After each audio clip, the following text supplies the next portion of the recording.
Hi there, my name's Jane Anderson, and today I want to talk to you about how you can get the space to create in a crisis.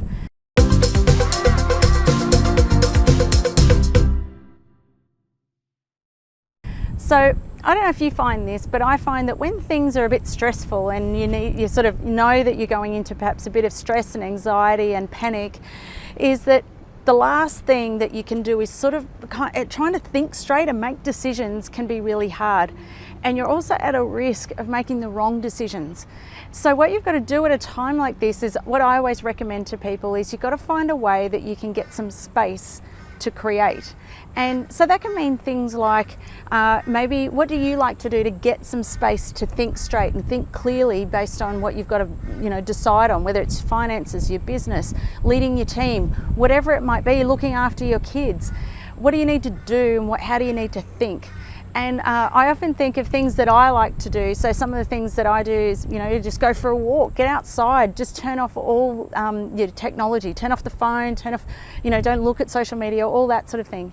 It might be that, and so you just got to get outside and go for that walk. The other thing that could be useful is something that I like to do is I quite like going for a float. So I know it sounds a bit funny, and if you haven't done one before, it can feel a bit strange. But the good thing is you can't get any airborne viruses or anything like that in a float. But what you're in is a float tank. And it's called a desensitization tank. And the way it works is that you go in, it's all blocked off. And if you're claustrophobic, it's okay. They have a solution for that, and you can keep the lid open of the tub and all that sort of thing. But I think it's really valuable is that you've got a lot of stimulation coming at you, and that creates a lot of anxiety, stress. I love the work Time to Think. It's a great book by Nancy Klein if you want to do some reading on it.